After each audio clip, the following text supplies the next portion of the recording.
अस्सलाम वालेकुम everyone, hope you all are doing well. तो आज का जो व्लॉग है ये भी रात से शुरू हो रहा है।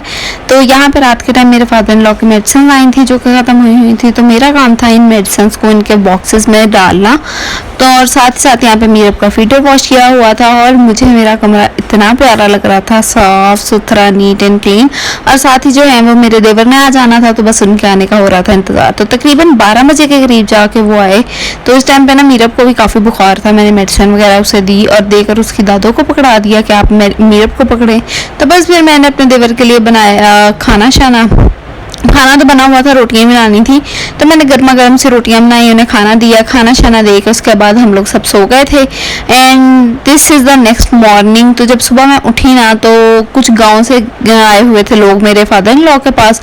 तो बस उन्होंने पी थी चाय शायद, तो ये बर्तन वगैरह मैं इकट्ठे कर रही थी। उसके बाद ये आ गई मैं किचन में और जैसे ही मैंने ये आटे वाला खोला बॉक्स तो ये अंदर से कीड़ियों से भरा पड़ा था, चींटियाँ जो होती हैं ना उनसे। तो अच्छा, मैंने ना रिसेंटली एक वीडियो देखी थी, उसमें मैंने सुना था अगर कोई ऐसी जगह हो जहाँ पे चींटियाँ जाती ही ना हो ना तो उन पे ये बोलना चाहिए कि यहाँ से चली जाओ वरना मैं तुम पर सूदखोरों के पाँव की मिट्टी फेंक दूंगी।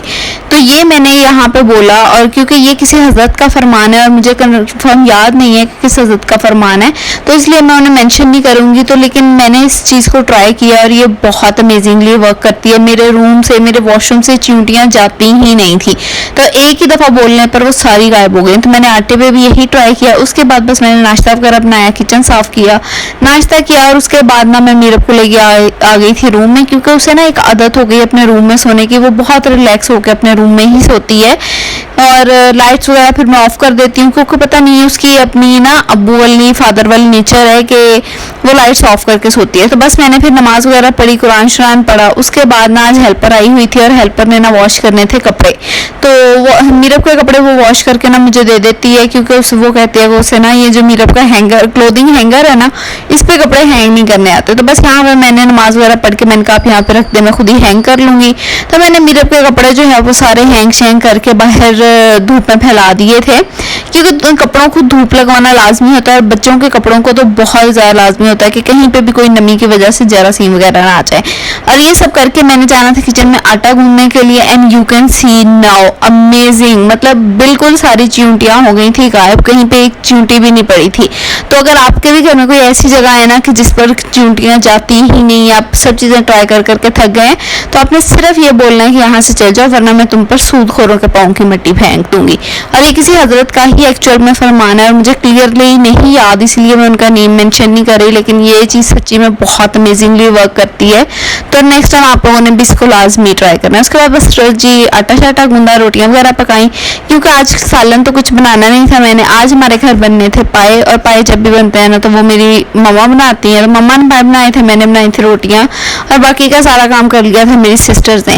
और आज जो है वो अजान की बर्थडे भी थी, तो अजान लोगों को भी हमने कहा हुआ था कि आप लोग भी खाना हमारे साथ ही खाइएगा। और क्योंकि वैसे भी पाए हमारे घर की बहुत फेमस चीज़ है और मेरी मम्मा बहुत मज़ेदार पाए बनाती हैं, तो बस फिर हम लोगों ने भी बुलाया हुआ था, उन लोगों ने भी आना था। तो बस फटाफट से मैंने बनाई सबके लिए रोटियां शोटियां।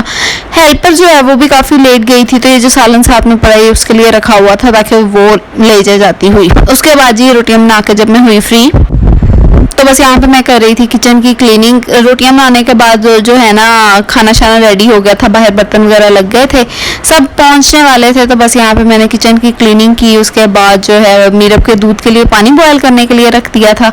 उसके बाद ये है फाइनल लुक हमारे पाए की। पायों की रेसिपी जो है ना ऑलरेडी मेरे यूट्यूब चैनल पर अपलोड की हुई है, अगर आपने चेक करनी है तो आप जाकर चेक कर सकते हैं। बीफ पाया बाय जी ऑर्गेनिक, जी डायरीज। उसके बाद बस आप यहाँ पे मीरब का जो है ना पानी बॉयल हो रहा था, और साथ में यहाँ पे मैं मीरब के लिए एक हेयर ऑयल बना रही थी जिसके रिजल्ट बहुत अमेजिंग है। तो यहाँ पे आप मीरब के बाल देख सकते हैं, थोड़े ना बहुत पतले से बाल हैं, तो ये इसके रिजल्ट्स मैं कुछ टाइम के बाद आपको दिखाऊंगी, बहुत अमेजिंग रिजल्ट्स आते हैं। बस खाना शाना हम लोगों ने खा लिया था। उसके बाद बर्तन वगैरह जो थे मेरी सिस्टर वॉश करके चली गई थी, मैं बना रही थी यहाँ पे चाय।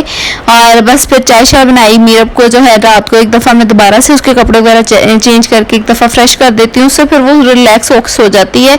और यहाँ पे बस मीरब का ऑयल भी रेडी हो गया था। ये हम लोगों ने उसके बाद बस चाय शाय पी और इंजॉय किया, बातें शातें की। जब भी इकट्ठे होते हैं हम लोग इस तरह से तो बातें शातें होती मिलती रहती हैं। उसके बाद जी जो लास्ट पार्ट था वो था अजान के टॉयज़। तो यहाँ पे अजान के लिए छोटे छोटे से कुछ टॉयज़ लाई हुई थी उसकी खाला। और अजान एक ऐसा बच्चा है कि जिसको आप महंगे से महंगा तोहफा भी दे दोगे और साथ में 10 रुपए वाली गाड़ी भी दे दोगे ना, तो वो 10 रुपए वाली गाड़ी पे ज़्यादा खुश होगा। उसे गाड़ियों का इतना शौक है। तो बस यहाँ पे उसके लिए गाड़ियों के गिफ्ट्स आए थे, बस उसने अपने गिफ्ट्स के साथ खेला, हम लोगों ने चाय शाय पी, और बस यही था आज का मेरा छोटा सा व्लॉग। उम्मीद है आप लोगों को अच्छा लगा होगा। अच्छा लगा है तो लाइक कमेंट करना आप लोगों ने बिल्कुल भी नहीं भूलना। और अगर आप मेरे चैनल पे नए हैं तो मेरे चैनल को लाजमी सब्सक्राइब कीजिएगा। मुझे दुआओं में याद रखिएगा। मिलते हैं नेक्स्ट वीडियो में, तब तक के लिए अल्लाह हाफिज़।